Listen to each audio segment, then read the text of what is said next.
RSSನ ಒಳಗಡೆನೆ ವಿಚಿತ್ರವಾದಂಥ ಮೋಹನ ಭಾಗವತ್ ಅವರ ವಾದವನ್ನ ನಿರಾಕರಿಸುವಂತ ಒಂದು ಬೆಳವಣಿಗೆ ಆಗಿದೆ.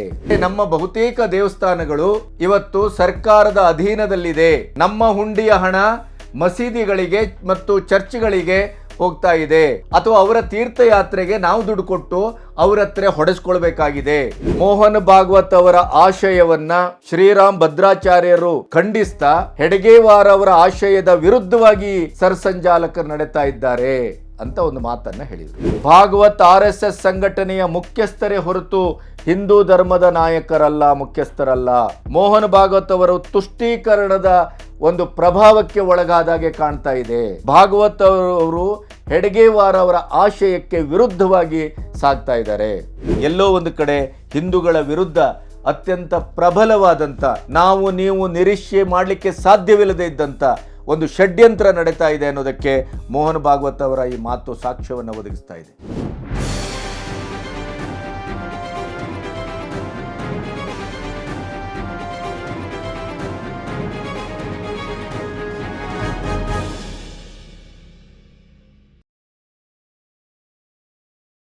ನಮಸ್ತೆ, ಬಿ ಗಣಪತಿ ನ್ಯೂಸ್ ಚಾನಲ್ಗೆ ಸ್ವಾಗತ. RSSನ ಒಳಗಡೆನೆ ಒಂದು ಸಂಘರ್ಷ ಮೊದಲ ಬಾರಿಗೆ ತಾತ್ವಿಕವಾಗಿ ನಡೀತಾ ಇದೆಯೇ? ರಾಜಕೀಯ ಪಕ್ಷಗಳಲ್ಲಿ ಭಿನ್ನಾಭಿಪ್ರಾಯ, ಮತಭೇದ ಇದೆಲ್ಲ ಮಾಮೂಲು. ಆದರೆ RSS ಒಂದು ಶಿಸ್ತುಬದ್ಧ ಸಂಘಟನೆ, ಸಾತ್ವಿಕ ಸಂಘಟನೆ, ಸನಾತನ ಧರ್ಮದ ಒಂದು ಉಳಿವಿಗಾಗಿ ಟೊಂಕ ಕಟ್ಟಿದ ಹೆಡ್ಗೇವಾರ್ ಅವರ ಆಶಯದ ಮೇರೆಗೆ ಹುಟ್ಟಿದಂಥ ಒಂದು 100 ವರ್ಷಗಳನ್ನು ಪೂರೈಸ್ತಾ ಇರುವಂಥ ಒಂದು ಮಹಾನ್ ಸಂಘಟನೆ. RSS ಇವತ್ತು ಇಲ್ಲದೇ ಇದ್ದಿದ್ರೆ ಸ್ವತಂತ್ರ ಭಾರತದ 75 ವರ್ಷದಲ್ಲಿ ಹಿಂದೂ ಹೆಣ್ಣು ಮಕ್ಕಳ ಪರಿಸ್ಥಿತಿ ಏನಾಗ್ತಾ ಇತ್ತು, ಅಥವಾ ಸನಾತನ ಧರ್ಮದ ಮೇಲೆ, ಹಿಂದೂಗಳ ಮೇಲೆ, ಹಿಂದುತ್ವದ ಮೇಲೆ ನಿರಂತರವಾಗಿ ನೆಹರು ಸಂಸ್ಕೃತಿ, ಕಾಂಗ್ರೆಸ್ ಸಂಸ್ಕೃತಿ ಮಾಡ್ಕೊಬಂದಂಥ ಈ ದಾಳಿ ಏನಿದೆಯಲ್ಲ, ಅದರ ಒಟ್ಟು ಪರಿಣಾಮ ಏನಾಗ್ತಾ ಇತ್ತು ಅನ್ನೋದಕ್ಕೆ ಇವತ್ತು ಪಶ್ಚಿಮ ಬಂಗಾಳ, ಕೇರಳ ಮತ್ತು ಬಾಂಗ್ಲಾದೇಶದ ಹಿಂದೂಗಳ ಮಾರಣ ಹೋಮ ನಮಗೆ ಅತ್ಯಂತ ಪ್ರಖರವಾದ ಸಾಕ್ಷಿಯನ್ನು ವರ್ತಮಾನದಲ್ಲಿ ನೀಡ್ತಾ ಇದೆ. ಇಂಥ ಸಂದರ್ಭದಲ್ಲಿ RSSನಿಂದ ಒಂದು ಪ್ರೇರಿತ ಜನಸಂಘದಿಂದ ಬಿಜೆಪಿ ನೆಲಮೂಲದಿಂದ ಹೋರಾಟವನ್ನು ಮಾಡ್ಕೊಬಂದು ಕೇವಲ 1-2 ಸೀಟಿನಿಂದ ಇಡೀದಾಗಿ ಭಾರತವನ್ನು ಒಟ್ಟು 16 ವರ್ಷ ಆಳುವಂಥ ಒಂದು ಸುಯೋಗವನ್ನು ಈ ದೇಶ ಕಂಡಿತು.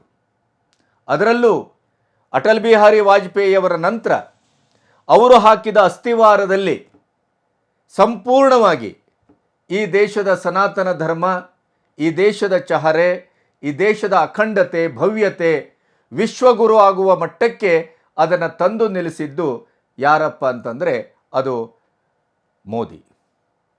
ಮೋದಿಯವರ ಈ 15 ವರ್ಷದ, ಈಗ 10 ವರ್ಷ ಆಗಿ 5ನೇ ವರ್ಷದ ಏನು ಆಡಳಿತ ಮತ್ತು ಅವರ ಪ್ರಖರವಾದಂಥ ಒಂದು ನಡೆ ಏನು ಮುಂದುವರಿತಾ ಇದೆ, ಅದರಲ್ಲಿ ಆಗಾಗ RSSನ ಸರ್ಸಂಚಾಲಕ್ ಮೋಹನ್ ಭಾಗವತ್ ಅವರು ಬಹಿರಂಗವಾಗಿ ಅವರನ್ನು ಕಾಲೆಳೆಯುವ, ಕುತ್ತಿಗೆ ಹಿಡಿಯುವ, ಅವರ ಮೇಲೇ ಕಾಂಗ್ರೆಸ್ಸು ಮತ್ತು ಇಂಡಿ ಕೂಟ ಮುಗಿಬೀಳುವ ರೀತಿಯಲ್ಲಿ ರಾಮ ಮಂದಿರದ ಉದ್ಘಾಟನೆಯಿಂದ ಹಿಡಿದು ಇವತ್ತಿನವರೆಗೂ ಅಲ್ಲಲ್ಲಿ ಮೊಸರಲ್ಲಿ ಕಲ್ಲು ಬಂದ ಹಾಗೆ ಅಪಭ್ರಂಶವನ್ನು ನುಡಿತಾನೇ ಬಂದಿದ್ದಾರೆ. ಅದಕ್ಕೆ ಸಮಸ್ತ ಹಿಂದೂಗಳು ಮತ್ತು ಸನ್ಯಾಸಿಗಳು, ಸಂತರು, ಆಚಾರ್ಯರು ಇವರೆಲ್ಲರೂ ಅದನ್ನು ವಿರೋಧಿಸ್ತಾ ಬಂದಿದ್ದರು. ಆಯಕಟ್ಟಿನ ಜಾಗದಲ್ಲಿ ಮೋದಿಯವರ ಮತ್ತು ಅಮಿತ್ ಶಾ ಅಥವಾ ಇಡೀ NDA ಆಡಳಿತವನ್ನು ಎಲ್ಲೋ ಒಂದು ಕಡೆ ಬಹಿರಂಗವಾಗಿ ವಿರೋಧ ಪಕ್ಷಗಳಿಗೆ ಅಸ್ತ್ರವನ್ನು ಕೊಡುವ ರೀತಿಯಲ್ಲಿ ಭಾಗವತರು ನಡ್ಕೊಂಡಾಗೆಲ್ಲ ಈ ದೇಶ ಅತ್ಯಂತ ನೋವನ್ನು ಅನುಭವಿಸಿದೆ. ಅಂದ ಮಾತ್ರಕ್ಕೆ ಮೋಹನ್ ಭಾಗವತ್ ಅವರ ಬಗ್ಗೆ ನಾವು ಸಂಶಯ ಪಡಬೇಕೆ, ಅಥವಾ ಅವರನ್ನು ನಾವು ನಿರಾಕರಿಸಬೇಕೆ, ಅಥವಾ ಅವರನ್ನು ವಿರೋಧಿಸಬೇಕೆ, ಇತ್ಯಾದಿ ಪ್ರಶ್ನೆಗಳು ಹುಟ್ಟುಕೊಳ್ತವೆ. ಅದಲ್ಲ ಈಗಿನ ಪ್ರಶ್ನೆ. ಇಡೀ ಪ್ರಪಂಚದಲ್ಲಿ ಹಿಂದೂಗಳ ಮೇಲೆ ಬೇರೆ ಬೇರೆ ರೀತಿಯಲ್ಲಿ ಅಕ್ಷಮ್ಯವಾದಂಥ ದಾಳಿ ನಡೀತಾ ಇದೆ. ರಕ್ತಪಾತ ನಡೀತಾ ಇದೆ, ಹಿಂಸಾಚಾರ ನಡೀತಾ ಇದೆ, ಅತ್ಯಾಚಾರ ನಡೀತಾ ಇದೆ. ಅದರ ಒಳಗಡೆ ದೇಶದಲ್ಲಿ ಕೂಡ ರಾಹುಲ್ ಗಾಂಧಿ ಮತ್ತು ಇಂಡಿ ಕೂಟದ ನೇತೃತ್ವದಲ್ಲಿ ನಿರಂತರವಾಗಿ ತುಷ್ಟೀಕರಣದ ರಾಜಕಾರಣ, ಹಿಂದೂಗಳ ಮೇಲಿನ ದಾಳಿ, ಹಿಂದೂಗಳನ್ನು ನಿರ್ವೀರ್ಯಗೊಳಿಸುವ, ನಿಶಕ್ತೀಕರಣಗೊಳಿಸುವ ಎಲ್ಲ ಕೆಲಸಗಳು ನಡೀತಾ ಇದೆ. ಸೌಭಾಗ್ಯ ಅಂತಂದರೆ ಕಳೆದ 1 ದಶಕದಿಂದ ಇಲ್ಲಿಯವರೆಗೆ ಮೋದಿಯವರ ಆಡಳಿತದಲ್ಲಿ ಹಿಂದೂಗಳ ಧ್ರುವೀಕರಣ ಆಗಿದೆ, ಹಿಂದೂಗಳು ಎಚ್ಚರಗೊಂಡಿದ್ದಾರೆ. ಹಿಂದೂಗಳು ಇವತ್ತು ಸನಾತನ ಧರ್ಮವೇ ಈ ದೇಶದ ರಾಷ್ಟ್ರೀಯ ಧರ್ಮ, ರಾಷ್ಟ್ರೀಯವಾದ ಈ ನೆಲದ ಮೂಲ ಧರ್ಮ, ಮೂಲ ನೆಲೆ ಅನ್ನುವಂಥ ಒಂದು ಪ್ರಜ್ಞಾವಸ್ಥೆಗೆ ಬಂದಿದ್ದಾರೆ. ಅದಕ್ಕೆ ರಾಮದೇಗುಲದ 500 ವರ್ಷಗಳ ಹೋರಾಟದ ಪ್ರತಿಫಲವಾಗಿ ರಾಮಲಲ್ಲಾನ ವಿಗ್ರಹದ ಪ್ರತಿಷ್ಠಾಪನೆಯೂ ಬಹಳ ಮುಖ್ಯವಾಗಿ ಕೆಲಸ ಮಾಡಿದೆ.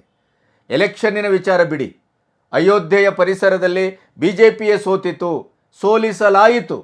ಅದು BJPಯ ಒಳ ರಾಜಕಾರಣದಿಂದಲೂ ಮತ್ತು ಹೊರ ರಾಜಕಾರಣದಿಂದಲೂ, ಆ ಪ್ರಶ್ನೆಯೇ ಬೇರೆ.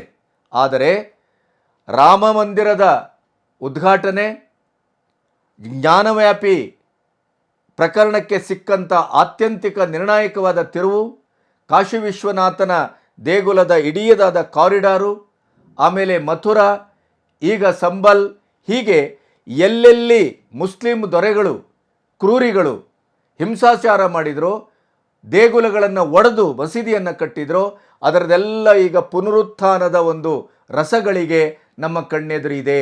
ಇಂಥ ಸಂದರ್ಭದಲ್ಲಿ ಮೋಹನ್ ಭಾಗವತ್ ಅವರು ಮಸೀದಿಗಳನ್ನು ಹುಡುಕುವ, ಅಗೆಯುವ, ಅಲ್ಲಿ ಮಂದಿರಗಳ ಅವಶೇಷವನ್ನು ಹುಡುಕುವ ಈ ಪ್ರವೃತ್ತಿಗೆ ಬ್ರೇಕ್ ಹಾಕುವಂಥ ಕೆಲಸವನ್ನು ಮಾಡಿದ್ದಾರೆ.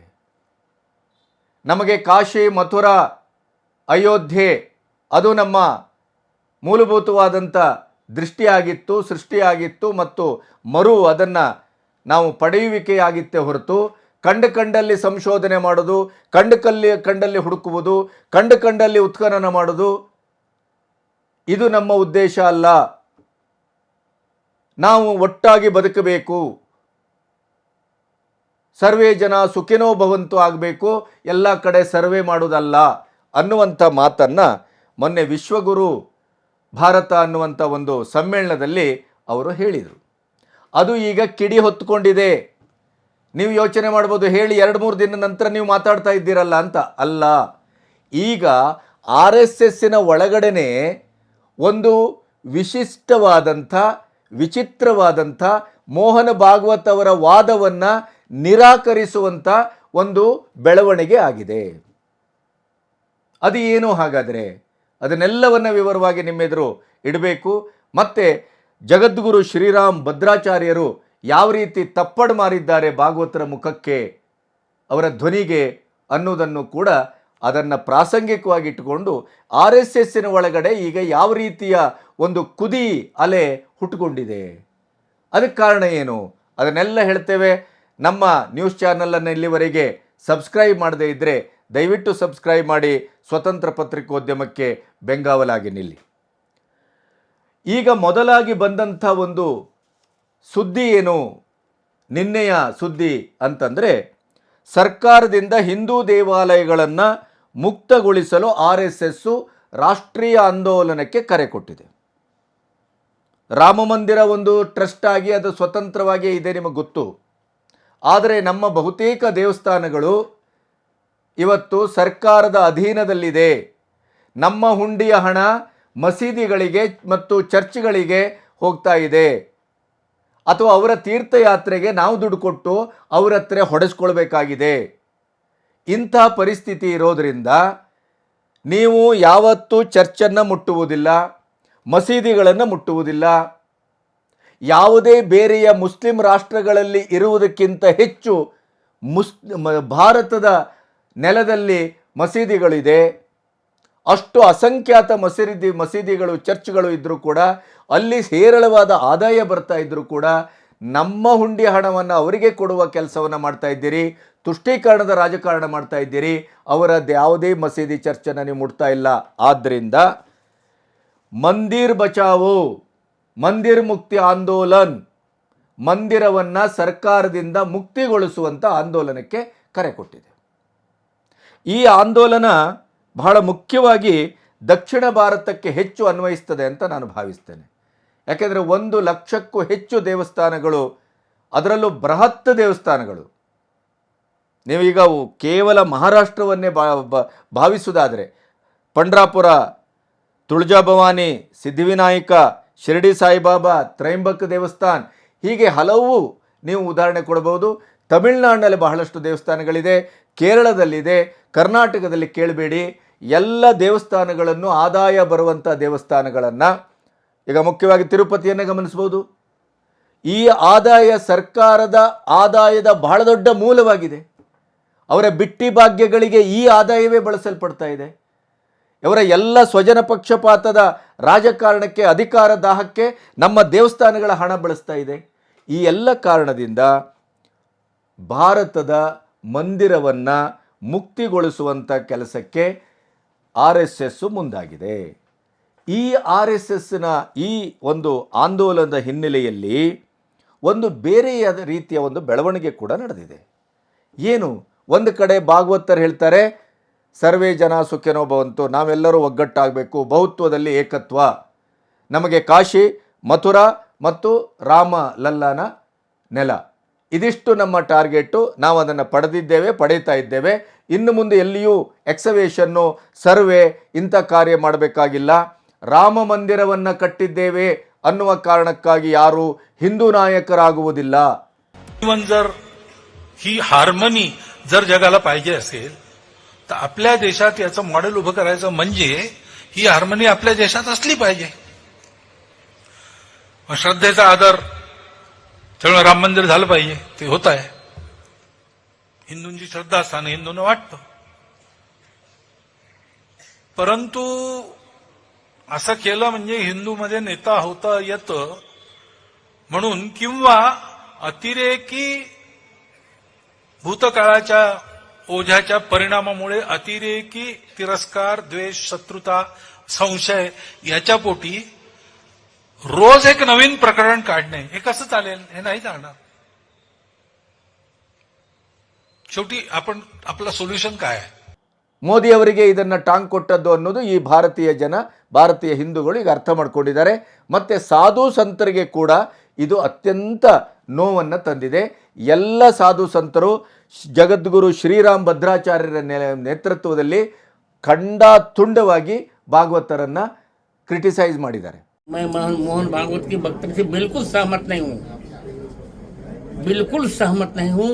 और तुमसे भी कह रहा हूँ, मोहन भागवत हमारे अनुशासक नहीं है, हम उनके अनुशासक. ಅದರ ಮಧ್ಯೆ ಇಲ್ಲೇನಾಗಿದೆ, ಮಂದಿರ ಪರಿಚಯ ಆಂದೋಲನ, ಮಂದಿರಗಳನ್ನು ಹುಡುಕುವಂಥ ಆಂದೋಲನ, ಮಂದಿರಗಳನ್ನು ಏನು ಕಬ್ಜಾ ಮಾಡಿದರು ಮುಸ್ಲಿಂ ದೊರೆಗಳು ಅದನ್ನು ವಾಪಸ್ ಪಡೆಯುವಂಥ ಆಂದೋಲನ, ಹೀಗೆ ಎಲ್ಲ ಈ ಆಂದೋಲನಗಳು ನಡೀತಾ ಇರುವಂಥ ಹೊತ್ತಿನಲ್ಲೇ ಇದು ಅತ್ಯಂತ ಸಕಾರಣವಾಗಿ ನಡೀತಾ ಇದೆ.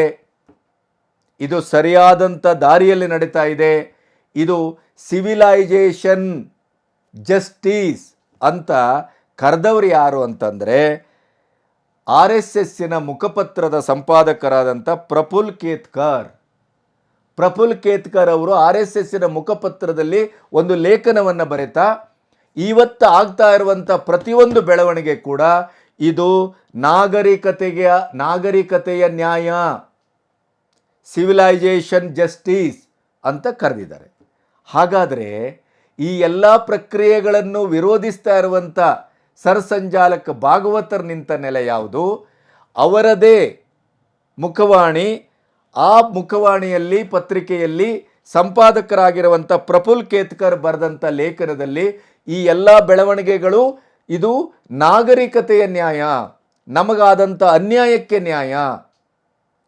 ಶ್ರೀರಾಮ್ ಭದ್ರಾಚಾರ್ಯರು ಹೇಳಿದಾಗೇನೆ ನಮ್ಮ ಎಲ್ಲ ದೇಗುಲಗಳು, ಪುರಾತನ ದೇಗುಲಗಳು ನಮಗೆ ಸಿಕ್ಕತಕ್ಕದ್ದು. ಈ ದೇಶದಲ್ಲಿ ಹಿಂದುತ್ವ, ಸನಾತನ ಧರ್ಮವೇ ಪ್ರಥಮ ಧರ್ಮ, ಹಿಂದೂಗಳೇ ಪ್ರಥಮ ಪ್ರಜೆಗಳು ಅಂತ ಅವರೇನು ವಾದಿಸ್ತಾ ಇದ್ರು ಶ್ರೀರಾಮ್ ಭದ್ರಾಚಾರ್ಯರು, ಅದೇ ವಾದವನ್ನು ಪ್ರಫುಲ್ ಕೇತ್ಕರ್ ಮುಂದಿಟ್ಟಿದ್ದಾರೆ. ಆಮೇಲೆ ಇನ್ನೊಂದು ಆಶ್ಚರ್ಯ ಅಂತಂದರೆ RSSನ ಜನರಲ್ ಸೆಕ್ರೆಟರಿ ದತ್ತಾತ್ರೇಯ ಜಸ್ವಾಲ್ಜಿ ಅವರು ಇದೆಲ್ಲವನ್ನೂ ನೋಡ್ಕೊಳ್ಳುವಂಥವ್ರು. ಅವರ ಒಂದು ನಾಯಕತ್ವದಲ್ಲೇ ಅಲ್ಲಿ ಎಲ್ಲ ಚಟುವಟಿಕೆಗಳು ನಡೀತಾ ಇದೆ. ಅವರ ಗಮನಕ್ಕೆ ಬರದೇನೆ ಈ ಪತ್ರಿಕೆಯಲ್ಲಿ ಈ ಲೇಖನ ಪ್ರಕಟ ಆಗಲಿಕ್ಕೆ ಸಾಧ್ಯ ಇಲ್ಲ.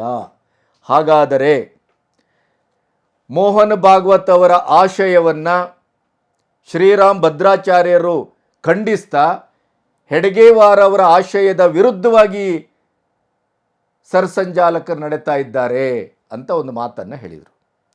ಅದೇ ರೀತಿಯಲ್ಲಿ ಇವತ್ತು RSSನ ಒಳಗೆ ಎರಡು ಬಣ ಆಗಿದೆಯೇ. ಒಂದು ಯಥಾಸ್ಥಿತಿಯನ್ನು ಕಾದುಕೊಂಡು ಹೋಗಬೇಕು, ಯಾವುದೇ ಹೊಸ ಎಕ್ಸವೇಷನ್ ಬೇಕಾಗಿಲ್ಲ, ನಮಗೆ ಕಾಶಿ ಮಥುರಾ ಮತ್ತು ರಾಮಲಲ್ಲಾನ ಅಯೋಧ್ಯೆ ಇಷ್ಟು ನಮಗೆ ಸಿಕ್ಕಬೇಕಾಗಿತ್ತು, ಅದು ಸಿಗ್ತಾ ಇದೆ, ಅದರ ಆಚೆ ನಾವು ಹುಡುಕಾಟ ಮಾಡಬಾರ್ದು, ಜಗಳ ಮಾಡ್ಕೋಬಾರ್ದು, ಹೊಯ್ಕೈ ಮಾಡಬಾರ್ದು. ಇದನ್ನು RSSನ ಒಳಗಿನ ಬಣವೇ ಇದನ್ನು ವಿರೋಧಿಸ್ತಾ ಇದೆ ಅನ್ನೋದಕ್ಕೆ ಇದು ಸಾಕ್ಷಿ. ಹಾಗಾದರೆ RSS ಇಬ್ಬಾಗ ಆಗ್ತಾ ಇದೆಯೇ? RSSನಲ್ಲಿ ಒಳಗಿನ ಪಂಗಡಗಳು ಅಭಿಪ್ರಾಯ ಭೇದದಲ್ಲಿ ಭಾಗವತರಿಗೆ ವಿರುದ್ಧವಾಗಿ ಒಂದು ತಂಡ ನಿಲ್ತಾ ಇದೆಯೇ? ಈ ಎಲ್ಲ ಪ್ರಶ್ನೆಗಳು ಹುಟ್ಟುಕೊಳ್ತಾ ಇದೆ.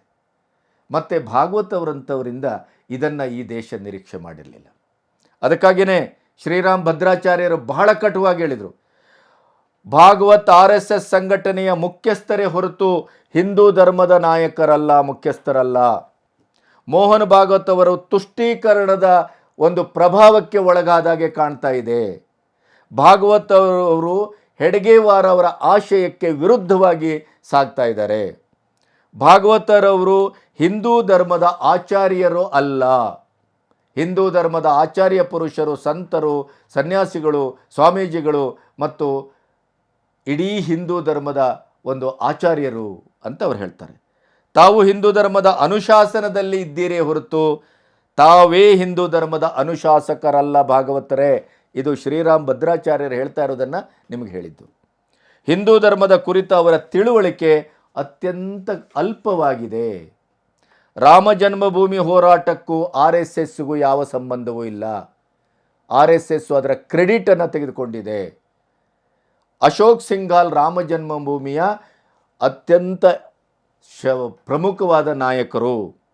ರಾಮ ಜನ್ಮಭೂಮಿ ಹೋರಾಟದಲ್ಲಿ ಸಾಕ್ಷಿಯನ್ನು ಒದಗಿಸಿದ್ದು, ಸಾಕ್ಷಿಯನ್ನು ಹೇಳಿದ್ದು, ಅದಕ್ಕೆ 500 ವರ್ಷದ ಹೋರಾಟವನ್ನು ಮಾಡಿದ್ದು RSS ಅಲ್ಲ, RSS BJP ಅಲ್ಲ, ಇತ್ತೀಚೆಗಿನದ್ದು. ಇದನ್ನು ವಾಜಪೇಯಿಯವರು ಹಿಂದೆ ಒಮ್ಮೆ ಹೇಳಿದರು ಒಂದು ಸಂದರ್ಶನದಲ್ಲಿ.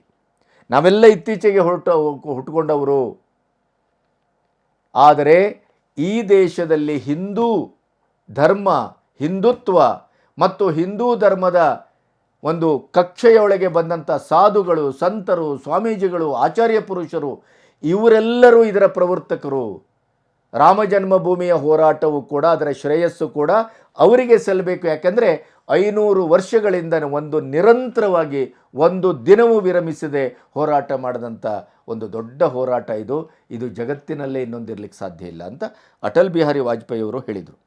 ಹಾಗಾಗಿ ಭಾರತದಲ್ಲಿ ಇವತ್ತು ನಡೀತಾ ಇರುವಂಥ ಎಲ್ಲ ಉತ್ಖನನವೂ ಕೂಡ ಇದೇ RSSನ ಪ್ರಫುಲ್ ಕೇತ್ಕರ್ ಹೇಳುವ ಹಾಗೆ ಇದು ಸಿವಿಲೈಸೇಷನ್ ಜಸ್ಟಿಸ್. ಅದನ್ನೇ ಭದ್ರಾಚಾರ್ಯರು ಹೇಳ್ತಾರೆ. ನಾವು ಯಾಕೆ ಹೊಸತಾಗಿ ಹುಟ್ಟಲು ಹಾಕುವಂಥದ್ದೇನೂ ಇಲ್ಲ. ನಮ್ಮ ದೇವಸ್ಥಾನಗಳನ್ನು ಒಡೆದು ಅವರು ಮಸೀದಿ ಕಟ್ಟಿದ್ದಾರೆ. ನಾನು ಚಾಲೆಂಜ್ ಮಾಡ್ತೇನೆ, ಯಾವುದೇ ಮಸೀದಿಯನ್ನು ಒಡೆಯಿರಿ, ಅದರ ಅಡಿಯಲ್ಲಿ ದೇಗುಲದ ಒಂದು ಸಾಕ್ಷ್ಯಗಳು ಸಿಗ್ತವೆ. ಆದರೆ ಯಾವುದೇ ದೇಗುಲದ ಅಡಿಯಲ್ಲೂ ಮಸೀದಿಯ ಸಾಕ್ಷ್ಯಗಳು ಸಿಗುವುದಿಲ್ಲ. ಅವರದೇ ಮುಸ್ಲಿಂ ಜನಾಂಗದ ಇತಿಹಾಸಕಾರರೇ ಹೇಳಿದ್ದಾರೆ, 40,000ಕ್ಕೂ ಹೆಚ್ಚು ದೇವಸ್ಥಾನಗಳನ್ನು ಒಡೆಯಲಾಗಿದೆ, ಮೂರ್ತಿಯನ್ನು ಹೇಗೆ ಅದನ್ನು ಭಂಗಗೊಳಿಸಲಾಗಿದೆ, ವಿಶ್ವವಿದ್ಯಾನಿಲಯಗಳನ್ನು ಹೇಗೆ ಅದನ್ನು ನೆಲಸಮ ಮಾಡಲಾಗಿದೆ ಮತ್ತು ಇಡೀ ಹಿಂದೂಗಳ ಮೇಲೆ ಯಾವ ರೀತಿ ಅತ್ಯಾಚಾರ ಆಗಿದೆ, ಇವೆಲ್ಲವನ್ನು ಇತಿಹಾಸಕಾರರು, ಅವರದೇ ಇತಿಹಾಸಕಾರರು ಹೇಳ್ತಾರೆ. ಹಾಗಾಗಿ ಇಡೀದಾಗಿ ನಮ್ಮ ಪುರಾತನ ದೇಗುಲ ಎಲ್ಲೆಲ್ಲಿದೆಯೋ ಅದೆಲ್ಲವೂ ನಮಗೆ ದಕ್ಕತಕ್ಕದ್ದು, ನಮಗೆ ಬರತಕ್ಕದ್ದು. ಇಷ್ಟೆಲ್ಲ ಭಾಗವತರು ಮಾತಾಡ್ತಾರಲ್ಲ, ಬಾಂಗ್ಲಾದ ಹಿಂದೂಗಳ ಮಾರಣ ಹೋಮದ ಬಗ್ಗೆ ಯಾಕೆ ಮಾತಾಡೋದಿಲ್ಲ ಅಂತ ಭದ್ರಾಚಾರ್ಯರು ಪ್ರಶ್ನಿಸ್ತಾರೆ. ಕೇರಳದಲ್ಲಿ ನಿತ್ಯವೂ ಅಲ್ಲಿ ರಕ್ತಪಾತ ನಡೀತಾ ಇದೆ ಹಿಂದೂಗಳ ಮೇಲೆ, ಮುಖ್ಯವಾಗಿ RSS ಕಾರ್ಯಕರ್ತರ ಮೇಲೆ. ಯಾಕೆ ಭಾಗವತರು ಮಾತಾಡ್ತಾ ಇಲ್ಲ ಅಂತ ಕೇಳಿದ್ದಾರೆ. ಇಡೀ ತುಷ್ಟೀಕರಣದ ರಾಜಕಾರಣದಲ್ಲಿ ಭಾರತದಲ್ಲಿ ಹಿಂದೂಗಳನ್ನು ಎರಡನೇ ದರ್ಜೆಯವರನ್ನಾಗಿ ನೋಡಲಾಗ್ತಾ ಇದೆ. ಲವ್ ಜೆಹಾದ್ನಲ್ಲಿ ಮತ್ತು ಲ್ಯಾಂಡ್ ಜೆಹಾದ್ನಲ್ಲಿ ಏನೇನು ಆಗ್ತಾ ಇದೆ ಅಂತ ಭಾಗವತರವರ ಗಮನಕ್ಕಿದೆಯಾ ಅಂತ ಕೇಳಿದ್ದಾರೆ ಅವರು. ನೀವು ವಕ್ಫ್ ಬೋರ್ಡಿನ ಹೆಸರಿನಲ್ಲಿ ನಿಮಗೆ ಸಾವಿರ ಲಕ್ಷ ಎಕರೆ ನಿಮಗೆ ಬೇಕು, ಅದು ನಿಮಗೆ ಅಲ್ಲಾಹು ಕೊಟ್ಟದ್ದು ಅಂತ ಅವರು ವಾದಿಸ್ತಾರೆ. ನಾವಿಲ್ಲಿ ಸಾವಿರ ವರ್ಷಗಳಿಂದ ಬದುಕಿದ್ದೇವೆ. ರಾಮಾಯಣ ಮತ್ತು ಮಹಾಭಾರತ ಎರಡು ಕಣ್ಣುಗಳು ನಮ್ಮ ಸಂಸ್ಕೃತಿಗೆ. ಅದಕ್ಕಿವತ್ತು ಇಡೀ ಉತ್ಖನನದಲ್ಲಿ ದಾಖಲೆ ಸಿಕ್ಕಿದೆ. ಅದು ಕಥೆಯಲ್ಲ, ಕಾವ್ಯವಲ್ಲ, ಅದು ಹಿಂದೆ ನಡೆದಂಥ ಚರಿತ್ರಾರ್ಹವಾದಂಥ ಐತಿಹಾಸಿಕ ಒಂದು ಬದುಕು ಮತ್ತು ಐತಿಹಾಸಿಕ ಘಟನೆ. ಅಂತಹ ದೇಶದಲ್ಲಿ ನಾವು ಬದುಕ್ತಾ ಇದ್ದೇವೆ. ಇಡೀ ಈ ಕ್ರಿಶ್ಚಿಯನ್ ಮತ್ತು ಮುಸ್ಲಿಂ ಮತಗಳಿಗಿಂತ ಹಿಂದೂ ಧರ್ಮ ಅತ್ಯಂತ ಪುರಾತನವಾದದ್ದು. ಭಾರತದ ಹಿಂದೂ ದೇಗುಲಗಳ ಇಡೀ ಇತಿಹಾಸ ಅತ್ಯಂತ ಪುರಾತನವಾದದ್ದು. ಅದನ್ನು ನಾವು ಪಡೆಯಲಿಕ್ಕೆ ಯಾವ ದೊಣ್ಣೆ ನಾಯಕರ ಅಪ್ಪಣೆ ಬೇಕು ಅಂತ ಭದ್ರಾಚಾರ್ಯರು ಕೇಳ್ತಾರೆ.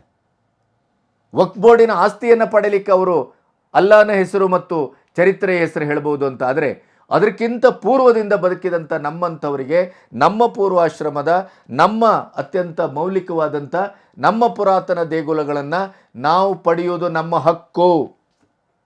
ಹಾಗಾಗಿ ಭಾಗವತ್ ಅವರ ಮಾತು ಅವರ ವೈಯಕ್ತಿಕ ಮಾತಿರ್ಬೋದೇ ಹೊತ್ತು ವ್ಯಕ್ತಿಗತ ಮಾತಿರ್ಬೋದೇ ಹೊತ್ತು ಅದು ಹಿಂದೂ ಸಮುದಾಯದ ಯಾವುದೇ ಉಕ್ತಿಯೂ ಅಲ್ಲ, ಹಿಂದೂ ಸಮುದಾಯದ ಒಂದು ಪ್ರಾತಿನಿಧಿಕ ಮಾತು ಅಲ್ಲ ಅಂತ ಭದ್ರಾಚಾರ್ಯರು ಬಹಳ ಸ್ಪಷ್ಟವಾಗಿ ಹೇಳಿದ್ದಾರೆ.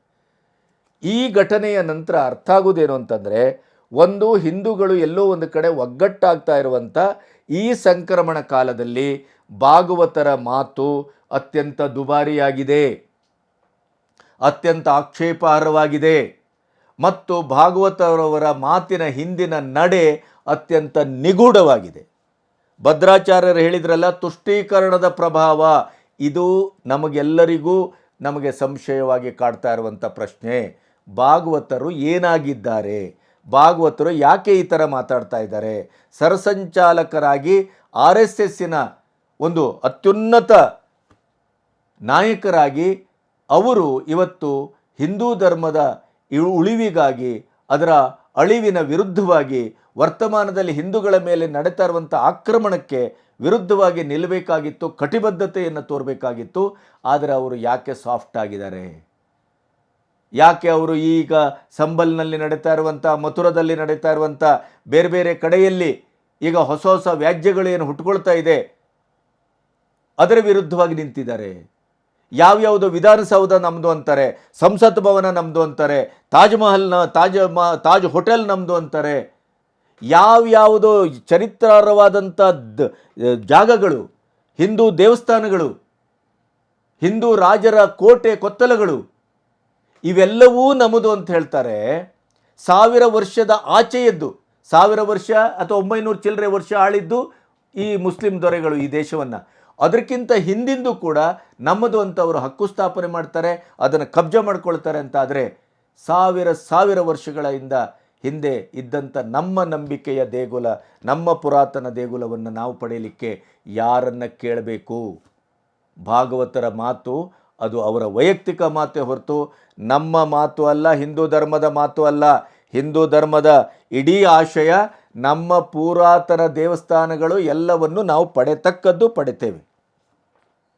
ಅಂದರೆ ಎಲ್ಲೋ ಒಂದು ಕಡೆ ಸರ್ಕಾರಕ್ಕೂ ಮುಜುಗರ ತರುವ, ಹಿಂದೂಗಳಿಗೂ ಮುಜುಗರ ತರುವ, ಹಿಂದೂಗಳ ಒಂದು ಪರಮ ಪವಿತ್ರವಾದಂಥ ನಂಬಿಕೆಯ ಸಂಘಟನೆ RSS ಅಂತ ನಾವೆಲ್ಲರೂ ಭಾವಿಸಿದಂಥ ಈ ಹೊತ್ತಿನಲ್ಲಿ RSSನ ಈ ಎಡಬಿಡಂಗಿತನ, ಮೋಹನ್ ಭಾಗವತರವರ ಈ ಎಡಬಿಡಂಗಿತನ, ಎಡವಟ್ಟು ಅದು ಹಿಂದೂ ಧರ್ಮಕ್ಕೆ, ಈ ದೇಶಕ್ಕೆ, NDA ಸರ್ಕಾರಕ್ಕೆ ನುಂಗಲಾರದ ತುತ್ತಾಗಿದೆ ಮತ್ತು ದುಬಾರಿಯಾಗಿದೆ. ಮತ್ತು ಇದನ್ನು ಖಂಡಿತವಾಗಿ ರಾಮಭದ್ರಾಚಾರ್ಯರಷ್ಟೇ ಅಲ್ಲ, ಸಾಧು ಸಂತರು, ಅದರ ಜೊತೆಗೆ ಮುಖ್ಯವಾಗಿ RSSನ ಒಳಗಡೆ ನಿಷ್ಠಾವಂತ ಹಿಂದೂ ಕಾರ್ಯಕರ್ತರು ಅದನ್ನು ಮೂಲಭೂತವಾಗಿ ವಿರೋಧಿಸ್ತಾ ಇದ್ದಾರೆ ಅನ್ನೋದಕ್ಕೆ ಪ್ರಫುಲ್ ಕೇತ್ಕರ್ ಅವರ ಆರ್ಟಿಕಲ್ಲು ಸಾಕ್ಷಿಯನ್ನು ಒದಗಿಸ್ತಾ ಇದೆ. ಎಲ್ಲೋ ಒಂದು ಕಡೆ ಹಿಂದೂಗಳ ವಿರುದ್ಧ ಅತ್ಯಂತ ಪ್ರಬಲವಾದಂಥ, ನಾವು ನೀವು ನಿರೀಕ್ಷೆ ಮಾಡಲಿಕ್ಕೆ ಸಾಧ್ಯವಿಲ್ಲದೆ ಇದ್ದಂಥ ಒಂದು ಷಡ್ಯಂತ್ರ ನಡೀತಾ ಇದೆ ಅನ್ನೋದಕ್ಕೆ ಮೋಹನ್ ಭಾಗವತ್ ಅವರ ಈ ಮಾತು ಸಾಕ್ಷ್ಯವನ್ನು ಒದಗಿಸ್ತಾ ಇದೆ. ಅವರು ಯಾವ್ಯಾವ ರೀತಿಯಲ್ಲಿ ಬರ್ತಾ ಇದ್ದಾರೆ ನೋಡಿ. ಒಂದು ಎದುರುಗಡೆಯಿಂದ ಬಂದು ಯುದ್ಧ ಮಾಡ್ತಾರೆ, ಇನ್ನೊಂದು ಹಿಂದ್ಗಡೆಯಿಂದ ಲವ್ ಜೆಹಾದು, ಲ್ಯಾಂಡ್ ಜೆಹಾದು ಇತ್ಯಾದಿಗಳಿಂದ ಬಂದು ನಮ್ಮನ್ನು ಕಬಳಿಸ್ತಾ ಇದ್ದಾರೆ. ಅದರ ಜೊತೆಗೆ ನಮ್ಮ ಹಿಂದೂ ನೇತೃತ್ವವನ್ನು ವಹಿಸಿದ ಧಾರ್ಮಿಕ ನಾಯಕರನ್ನೇ ಎಲ್ಲೋ ಒಂದು ಕಡೆ ಅವರು ಬಳಸ್ಕೊಳ್ತಾ ಇದ್ದಾರೆ, ಅವರನ್ನು ಪ್ರಭಾವಕ್ಕೆ ಮಾಡ್ಕೊಳ್ತಾ ಇದ್ದಾರೆ ಮತ್ತು ಅವರನ್ನೇ ಟೂಲ್ ಕಿಟ್ ಆಗಿ ನಮ್ಮೆದುರು ಬಳಸ್ತಾ ಇದ್ದಾರೇನೋ ಅನ್ನೋದಕ್ಕೆ ಭಾಗವತರ ಮಾತು ಇಡೀ ದೇಶದಲ್ಲಿ ಒಂದು ಅಂಡರ್ ಕರೆಂಟನ್ನು ಸಂಶಯಾತ್ಮಕವಾಗಿ ಹುಟ್ಟುಹಾಕಿದೆ. ಆ ಸಂಶಯ ಎಷ್ಟು ಪ್ರಬಲವಾಗಿದೆ ಮತ್ತು ಮೋಹನ್ ಭಾಗವತ್ ಅವರ ಮಾತಿಗೆ ಎಷ್ಟು ವಿರುದ್ಧವಾದಂಥ ಒಂದು ಧ್ವನಿ ಹುಟ್ಟುಕೊಳ್ತಾ ಇದೆ ಮೂಲವಾಗಿ ಅನ್ನೋದಕ್ಕೆ RSSನ ಒಳಗಡೆನೇ ಅದರ ವಿರುದ್ಧವಾಗಿ, ಯಾಕೆಂತಂದರೆ ಮೋಹನ್ ಭಾಗವತರಿಗೆ ನಡೀತಾ ಇರುವ ಘಟನೆ ಸರಿಯಲ್ಲ, ಅದು ನಿಲ್ಲಿಸಬೇಕು ಅಂತ ಹೇಳಿದರೆ ಅಲ್ಲಿಯ ಪ್ರಫುಲ್ ಪಟೇಲ್ ಮತ್ತಿತರ ಮುಖಂಡರು, ಸಂಪಾದಕರು, RSSನ ಧ್ವನಿ ಅನ್ನಬಹುದಾದಂಥ ವ್ಯಕ್ತಿಗಳು ಈಗ ನಡೀತಾ ಇರುವಂಥದ್ದು ಇದು ಏನು ನಾಗರಿಕತೆಯ ನ್ಯಾಯ ಅನ್ನುವಂಥ ಮಟ್ಟಕ್ಕೆ ಅದನ್ನು ತೆಗೆದುಕೊಂಡು ಹೋಗ್ತಾ ಇದ್ದಾರೆ. ಅದು ಒಂದು ಅವರ ಸಂಘಟನೆಯಲ್ಲೇ ಮೋಹನ್ ಭಾಗವತ್ ಅವರ ಮಾತು ವಿರುದ್ಧವಾದಂಥ ಧ್ವನಿಯನ್ನು ಹುಟ್ಟುಹಾಕ್ತಾ ಇದೆ. ಇಡೀ ದೇಶದಲ್ಲಿ ಹಿಂದೂಗಳನ್ನು ಅದು ಕೆರಳಿಸಿದೆ. ಆದ್ದರಿಂದ ಮೋಹನ್ ಭಾಗವತ್ ಅವರು ಅವರ ಮಾತನ್ನು ಹಿಂತಗೋಬೇಕು, ಅದರ ಜೊತೆಗೆ ಅವರು ಅದಕ್ಕೆ ಸ್ಪಷ್ಟೀಕರಣ ಕೊಡಬೇಕು, ಮತ್ತು ಅವರು ಯಾವ ಕಾಂಟೆಸ್ಟಲ್ಲಿ ಈ ಮಾತನ್ನು ಆಡಿದ್ದಾರೆ ಅನ್ನೋದನ್ನು ಈ ದೇಶದ ಹಿಂದೂಗಳಿಗೆ ಅವರು ಮನವರಿಕೆ ಮಾಡಿಕೊಡ್ಬೇಕಾದಂಥ ತುರ್ತಿದೆ. ಇಲ್ಲದೇ ಇದ್ದರೆ RSS ತನ್ನ ನಂಬಿಕೆಯನ್ನು ಸಾಮೂಹಿಕವಾಗಿ ಕಳ್ಕೊಳ್ಳುವ ಮತ್ತು ಅದೂ ಒಂದು ರಾಜಕೀಯ ಪಕ್ಷವಾದಂತೆ ವರ್ತಿಸುವ ವರ್ತನೆಯಿಂದ ಅದರ 100ನೇ ವರ್ಷದ ಈ ಗಡಿಯ ಹೊತ್ತಿನಲ್ಲಿ, ಈ ಸಂಕ್ರಮಣದ ಹೊತ್ತಿನಲ್ಲಿ RSSನ್ನು ನಾವು ಏನು ಅಂತ ಭಾವಿಸಿದೆವೋ ಆ ಭಾವನೆ ಸಂಪೂರ್ಣವಾಗಿ ಕಳೆದೋಗುವಂಥ ಭಯದಲ್ಲಿ RSS ಸಂಘಟನೆ ಕೂಡ ನಿಂತಿದೆ ಅಂತ ನಾನು ಭಾವಿಸ್ತೇನೆ. ನಮಸ್ತೆ.